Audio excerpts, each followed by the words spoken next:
యోగా అనేది సాంప్రదాయంగా ప్రాచీన భారత వ్యవస్థలో మన జీవన ప్రక్రియలో ఒక అంతర్భాగమని మంత్రి పొన్నం ప్రభాకర్ తెలిపారు.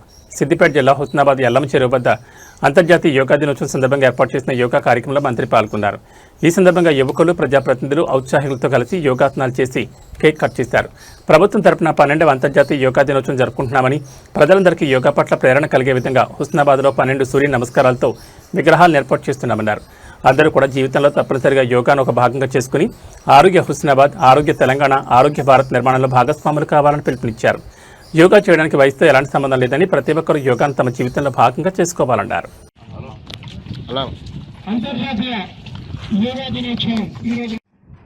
అందరూ కళ్ళు మూసుకొని ఒక లాంగ్ బ్రీత్ తీసుకొని బాగా పీల్చండి.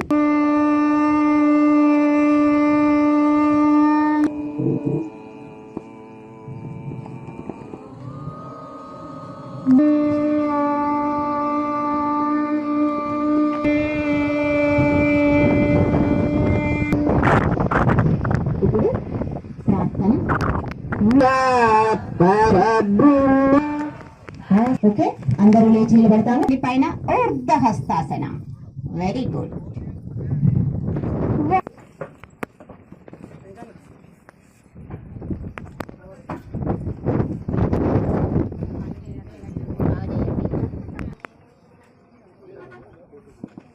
సంస్కృతిలో జీవిత భాగం. మనం ప్రభుత్వం తరఫున 12వ అంతర్జాతీయ యోగా దినోత్సవం చేస్తున్నాం. పురాతన నుంచి కూడా మహామునులు లేదా ఇతరత్ర మనకు ఉండబడిన సాంప్రదాయ పద్ధతుల్లో బాబా రామ్దేవ్ జీ అయితే నాకు తెలిసి 25 సంవత్సరాలు 30 సంవత్సరాలు అయింది.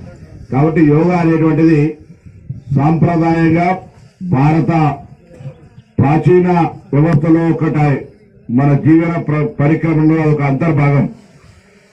యోగా సందర్భంగా మన హుస్నాబాద్ అగ్రభాగాన ఉండాలని యోగాలో అత్యున్నతమైనటువంటి అంటే ఆ ఒక్క సూర్య నమస్కారం చేస్తే మొత్తం శరీరం అంతా కూడా మరి యోగా చేసినట్టే అనేటువంటి దాని కొరకు ముందు 6 పెడితే దాని తర్వాత 12 సూర్య నమస్కారాలు 12కి సంబంధించినటువంటి ఒక చిత్రాలను అక్కడ విగ్రహాలను అక్కడ మనం హుస్నాబాద్ లో పెట్టుకుంటామో దాని ఉద్దేశం అందరూ కూడా యోగా పట్ల ఇన్స్పైర్ కావాలనేది.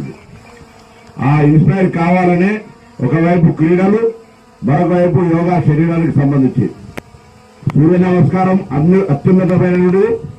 లేకపోతే మరి వజ్రాసనం సంబంధించి కానీ ప్రాణాయామం చేసే సందర్భంలో కానీ